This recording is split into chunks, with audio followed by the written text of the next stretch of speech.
Yo guys, what up, Viper here, and today I have a pretty big video. A lot of things have been happening in Illuvium in like the last 10-ish days. I want to just go over all the announcements, updates, changes, give some input, some thoughts, some takes on all of those things. And I also want to cover the whole like end of season 1 airdrop points milestone kind of thing and give you guys a lot of just intel on all of that. So let's just jump into the announcement section of the Illuvium Discord and just go by everything that essentially happened, right? So the first big thing was the Illuvium 0 patch, right? The fuel economy update. That was what I alluded to in the last video, right? Where there were already talks about something like this probably happening. I hope you guys were watching the last video in time. I think fuel prices have gone up since then. I hope I could save some of you guys some money with just, yeah, giving you guys the tip there. Obviously, no financial advice, entertainment purposes only here. And I don't think I want to talk a whole lot about this. It's obviously a necessary change, just given a lot of current circumstances. And I don't want to turn the comment section into like a dumpster fire and whatnot. So yeah, I think necessary change, good that it happened. And I hope you guys could front run some of the fuel price changes, probably from the milestones and yeah, just this patch after watching my last video. Then we have Overworld and Arena backend patch, essentially a bunch of errors fixed, and fuel exchange bonus indicators are now there, so we don't have to do the whole checking thing and so on. I think you guys probably saw this. Well, just overall good updates. Nice that this happened literally a few weeks into the releases, so I'm really happy to see that all the quality of life things that are, don't want to say much needed, but much appreciated, just keep happening, right? And we see these happening quickly, and I think that is essentially the major thing. Overworld is pretty much in a really polished state, I think, outside of a lot of the website elements like marketplace filters and fuel exchange issues with the showing bonus and not showing bonus and so on. Overworld, a great state. Arena, well, the PvP side of things could get a lot better, and I'm really, really happy that the team can now just start working on those things and polishing, especially the arena game modes and just the whole like website and filters and so on and so on. Then, yeah, this the same thing we talked about, right? Like the update on SPL finish numbers now, and you can also essentially see if something is like the first holo alluvial now that is also shown, which I think is really cool. I think like the first ever, okay, whatever, the first holo is pretty cool. And just in general, like my personal take on this stuff is always, I don't know, from being a player, right, like somebody who actually wants to play the game and play versus people, having like this is the first ever minted. I know it's like the whole crypto mindset thing, the first ever collector, it's important. I couldn't care less. I will always take the dark holo or the holo over like low mint number something that nobody can see in the game. So I don't know, I'm kind of happy that there's a combination of this now, where you can see this like the first holo or the first dark holo of something, so that you can flex the thing that looks cool and then have something more to back it up. Because I think just like the low number on like a regular Luvial is kind of like, who cares? My personal take, obviously. Now, this was the thing that was really bad for me recently. So it's essentially to an extent where we could argue, is somebody like literally trying to DDoS attack Illuvium by just like making bots and like doing a lot of annoying shit, right? And yeah, team had to do a lot of stuff, right? Because uptake of a number of bots farming airdrop points and like whatever other problems, right? It's been causing a lot of issues. And my account, for example, because like you guys know from watching my Twitch streams, maybe I just go, well, click Alluvial on the Illuvidex because there's no filter for stats yet, and then click one, sucks, next, and keep doing this for like a while until I can like find one that I want to buy. And I assume that my account, because of that, probably got flagged on, oh, this has to be a script. Surely no person is stupid enough to click through 500 Illuvials to find one with good stats. I don't know, it's my assumption, right? So my account got flagged in this as well. That's why I couldn't literally not play for the last, I think, almost 10 days. I couldn't play, couldn't log in, couldn't do anything. That's why videos are a bit delayed. But yeah, I can play again now. And I hope you guys aren't, I don't know, caught up into this as well. But obviously, it's better than just having the whole issues with the bots and so on and so on. So this is like another thing over the next weeks. It's probably going to be really well sorted out, that the whole like bot and farming and, I mean, borderline DDoS attack thing, right? Because it reduced the time that it takes for things to be minted. It increased the time that it takes for things to be minted and so on. It's a super annoying thing, but Illuvium team is taking care of it. So nice, right?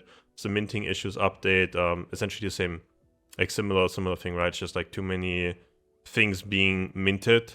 I don't know how much on this is on IMX, to be honest, and how much on it is on Illuvium even, because or maybe IMX could just, I don't know, allow more things to be minted quicker. I don't know, not super tech savvy on all of that stuff. Some of you guys might know more in the comments how much of the minting issue thing, for example, in Illuvium, has to do with the whole lot of like a bunch of bots versus just like IMX something. Then we have the Arena and Overworld patch 1.1 coming next week. This was from August 23rd. Recording this August 25th. I'll probably have the video out by August 26th or 7, I hope at least. So it's still pretty much up-to-date information, right? The main things on this is there's going to be the new Gauntlet Leviathan mode. So one super relevant thing on this that maybe is some alpha, something valuable for you guys. You can probably get a lot of tier 0 Illuviates that have crazy perfect stats, and tier 1, 2, 3 Illuviates probably, just the tier 1s, stage 1, the stage 1s for tier 0 to 3 with really good stats, probably really cheap. And that is gonna be crazy important in that Gauntlet Leviathan mode. I think the whole, like, you have to have like the strongest late game Illuviates and stage 3s and stage 2s with the craziest stats, not even that relevant, because if you just have like crazy strong high level high stat modifier Illuviates on the low tiers, something like Lynx, for example, benefits a lot of attack damage, omega power, attack speed, like all these stats. And especially because it's Gauntlet, all the tank stats are also super important. So really things that have every stat maxed out, crazy strong, and then you want to level them, because like I've been talking about in previous videos, right? One level increases 1% attack damage, resistances, HP, and omega power. So just win streaking early game is gonna be really easy if you are the guy that has literally like level 40, 50 tier 0 Illuviates, tier 1, tier 2, tier 3 Illuviates. Like stage 1s, right? Because getting stage 2s is not even that easy in Gauntlet, so having this stage 1 be crazy strong will allow you to win streak, will allow you to have more money, more health, and just set you up way better for the later stages of the game in Gauntlet, right? It's the whole thing. If you guys know auto battles, you guys know TFT, 5 streaking into neutrals, or in Illuvium you 4 streak into neutrals essentially, which means you just win streak the first 4 rounds, and then there's the PvE round, which is a free win anyways, and then you can just keep going with that, keep that momentum going. Super strong and important. So don't neglect leveling your stage 1 Illuviates, and try to really get really good tier 0 Illuviates and tier 1, 2, 3 Illuviates as well with high stats. And then probably for like the late game things, having a Forus or like a Goliath and Cinch like on tier 4 and 5 Illuviates, I think the stage 2s are more important. Because once you get to that point of the game, you probably have a lot of money and you really try to upgrade those. And if you don't have them upgraded, you're screwed anyways. So then the upgraded ones are probably way more important. So the stage 2s for the tier 4 and 5 Illuviates. And for the tier 3 and lower, I would really care a lot more about the non-upgraded ones if we assume that the preferred gameplay to like do well and to win is just like take whatever you get and win streak with it, and then go level 7, level 8, make a strong board, and then go like level 9, level 10, and just win out the whole game. If that's the Gauntlet idea on Leviathan and so on, that would be my take on that. And if you can snatch like Lynxes and Lynx even 2, right? Like having 2 Lynxes with really strong stats might carry you the early game like crazy. So try to get those and try to level them up in the overworld as well. At least get them to like level 30 probably. That's really easy. Level 40, 50 takes more time, is harder, but you should optimize your overworld teams if you're playing a lot of overworld for farming those experience points just on the side of the gameplay. And a lot more to that, talking about the milestones topic later on in the video. And yeah, I think that was it. I think there's, what is this? We're aware of some experienced errors in the game. Okay. Errors getting fixed, team is on top of it. I hope that all of this stuff, like errors and getting fixed and so on, like we're still about 1 month after release. So it's like, okay, if that is getting fixed and we just don't have those issues moving forward, and there's a lot of systems in place that prevent those from happening again, I'm totally fine with it. Certainly going back on the topic that I literally couldn't play the game for 10 days. really annoying on my side, right? But it's fixed now. It's chill. Okay, guys. So let's talk about the whole milestone topics and so on. I think that's really, really interesting. As you guys can see, I haven't moved in like almost 2 weeks because I couldn't play the game. So let's talk a little bit about what are my plans with the little bit of time that I have left. And I want to remind you guys, if you click on your profile icon here, there's a referral code that you can add. You can click add referrer. You can type in Viper here, and I greatly appreciate that. This essentially means that a percentage of the money that you spend buying fuel and other things in the game will go towards me as like a commission-based, I don't know, creator reward kind of system. And yeah, that certainly justifies that I can spend a bunch of time on making YouTube videos, research a lot of things, and give you guys all the tips and tricks needed to play the game better. So we go to the missions tab, right? We click on the milestone tab.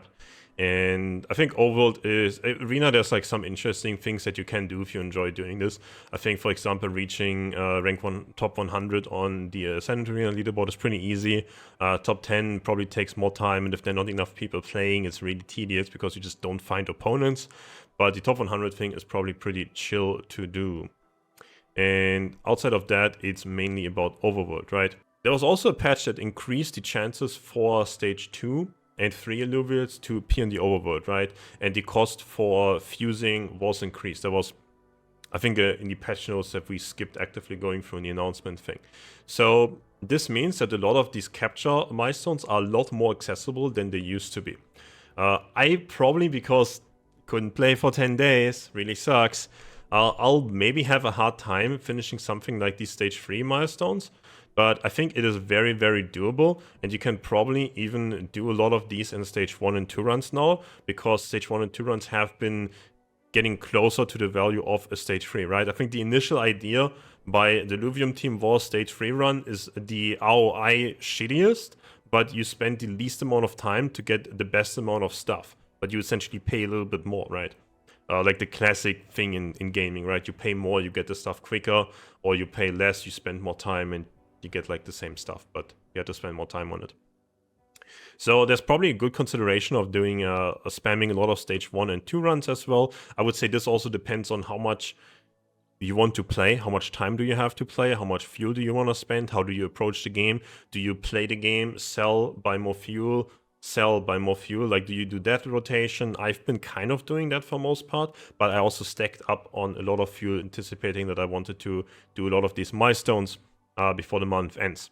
So that depends a bit on your gameplay idea in the game and how the drop rates have exactly changed. I'll have a lot more intel on that probably the next video, next 1 or 2 weeks or something like that. And I can give you guys more tips and tricks on that yet, but well, haven't figured it out so far. So I think a lot of these capture things very, very doable. I mean, something like stage 2 very doable before, right? But I haven't really played a whole lot in Crimson on stage 1 or 2 runs. If you want to do the capture lower tier Illuviums, just do it in like stage 1 and 2 runs for sure.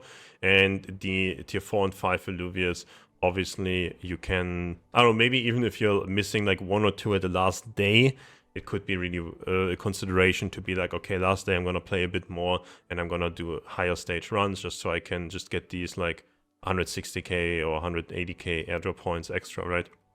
I don't know how much worth any of this is going to be. But to me, it's just like doing overreaching quests in the game, and I try to have my overall gameplay be satisfying for me, and whatever I get out of this is on top of it.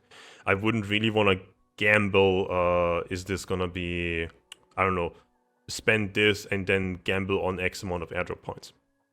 Now, on that topic though, spend X and gamble on X amount of airdrop points, the whole forging things, right? So one interesting thing that I hope you guys didn't forget, forging tier 0 things, you can go, for example, I'll use Token Trove instead of Illuvidex here because it's a bit easier for stuff like this.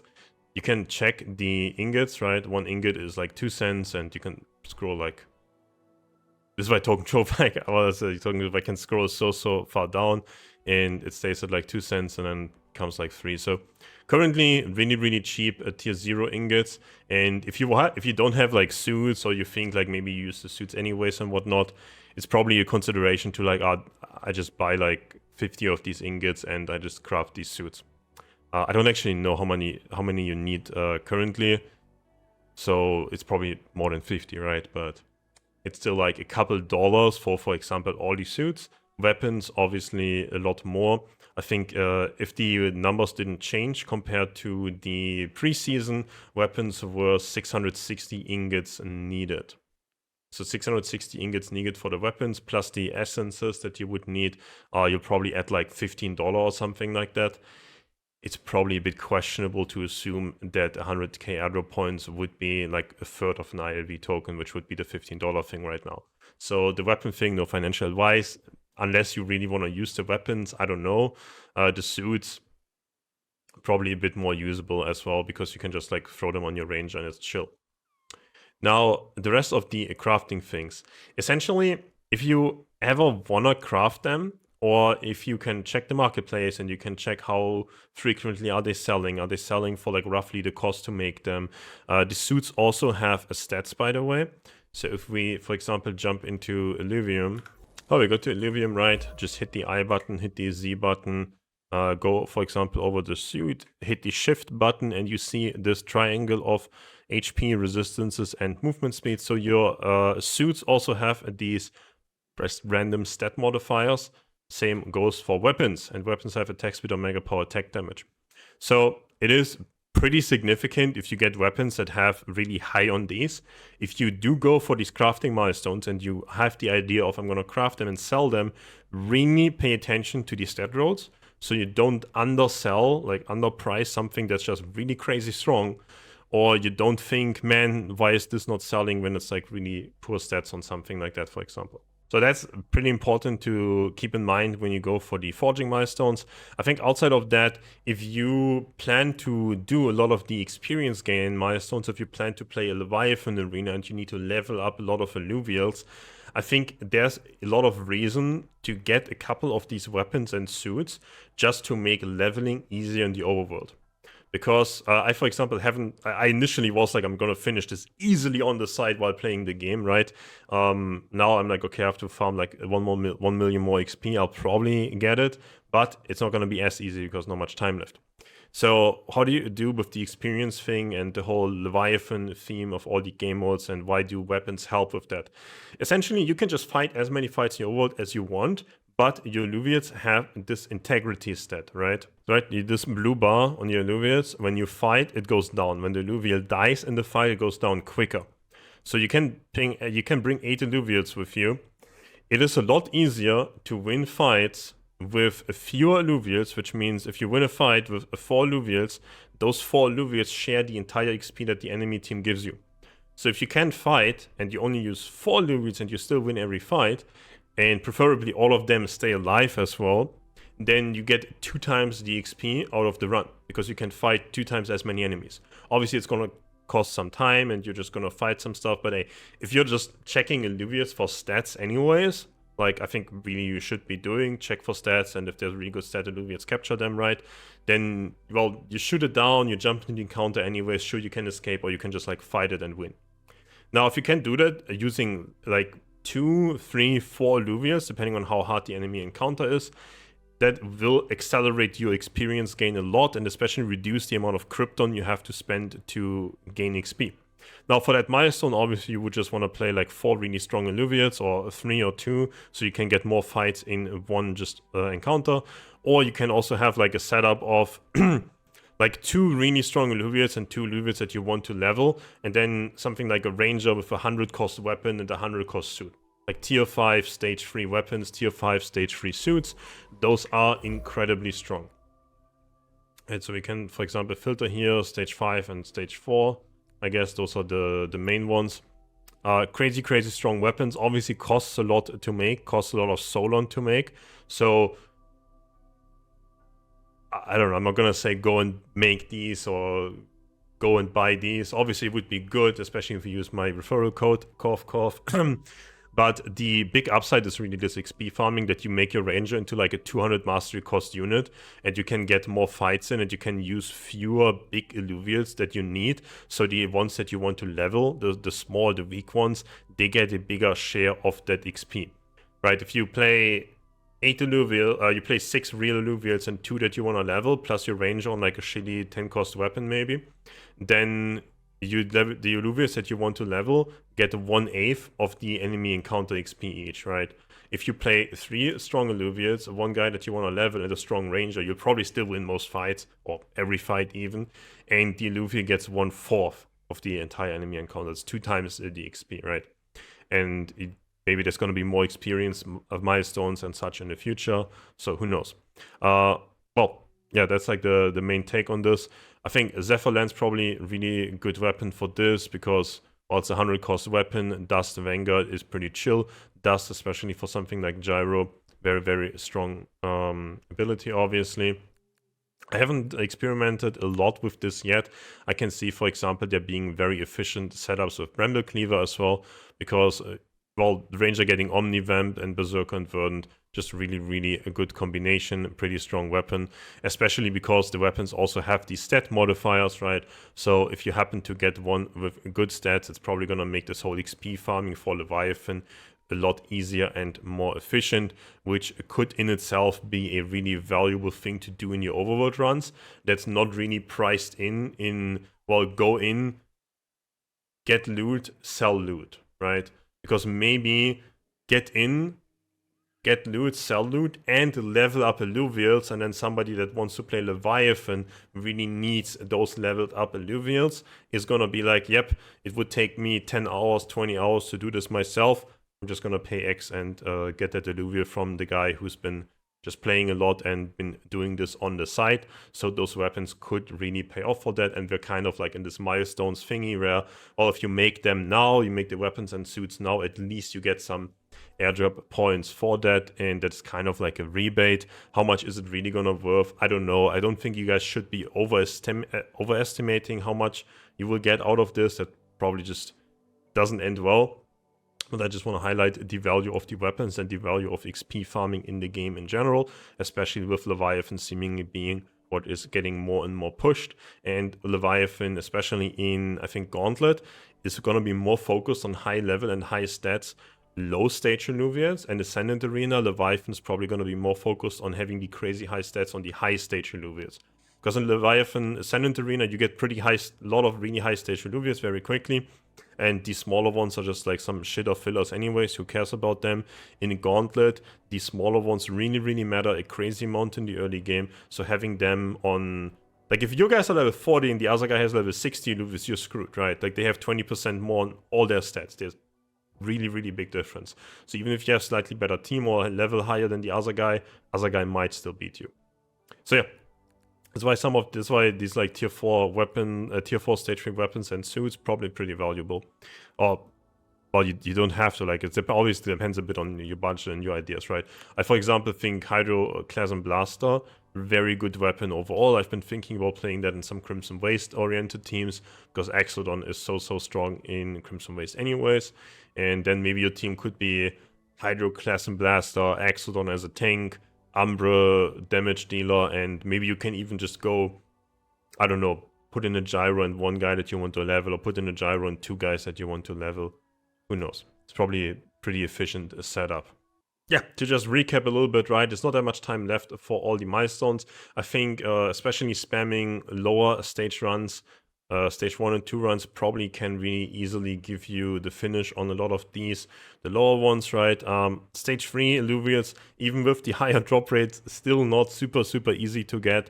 So I don't know. I've seen some people be like, the game's rigged, it's so hard, I'm just missing one guy. But it's like, yeah, if you're just missing one specific tier 3, stage 3 Illuvial, for example, that is really tough to get. So maybe don't get too hung up on I need to get this one guy and that's why I'm gonna keep playing. Obviously 450k airdrop points in this case would probably be worth a decent amount. I don't know, right? It's all speculation at this point.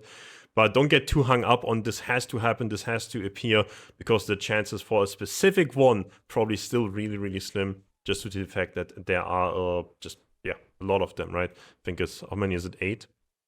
Yeah, it's eight different ones, right? Getting one specific one really tough. Same goes for the other ones. Stage 2s seem very doable. Like I said, I haven't been focusing those before. I've only just been getting them as hollows or as good stat ones. But I've just like finished pretty much everything just on the side, right? There's like one guy missing because I didn't play low stage runs in Crimson Waste, so I was never feeling like getting that. And yeah, I think I'm missing like one links as well because I only got the holo versions of them. Never really bothered with that because it was not close to the end of the month. But because we're close to the end of the month, now I'll probably just try to bang this out in the last few days. Try to get as much as possible. I'll myself probably just get all the crafting stuff done as well because I want to play all the arena games and I want to have a full collection anyways of everything, and I currently get this like kind of a rebate thing in the form of airdrop points for that. So if you have that mindset as well, it probably makes sense to just go and get it now because there's this rebate thing, again, no financial advice and such. But yeah, if you're interested in getting the items anyways, obviously this is a bonus on top for them at the moment, and it allows you to do every XP farming things maybe for the current milestones or any Leviathan leveling in the future a lot easier if you have this strong ranger setup. So yeah, I hope you guys appreciated the video. I hope that the video could help you out a lot, could give you some ideas and thoughts and some good takeaways on this. I'll try to keep it at least like a video a week. And yeah, just a reminder, obviously I care more about Illuvium and more about content creation and such. If you guys want to use the referral code Viper, those also only work for 30 days, so you probably just renew it every now and then so it doesn't run out. I really appreciate that. It does justify spending a lot of time on just the whole content side of things, because we're still a bit away from like the whole esports side and Illuvium. I think PvP games are kind of away from being like high agency games, and there being a lot of stuff going on. So it's really more content creation and a hobby right now. And yeah, I appreciate that you guys seem to like the content so much. So big shout out to everybody and all the kind words I get all the time, and everybody using the referral link, obviously, especially. Love all of you guys. See you on the next one.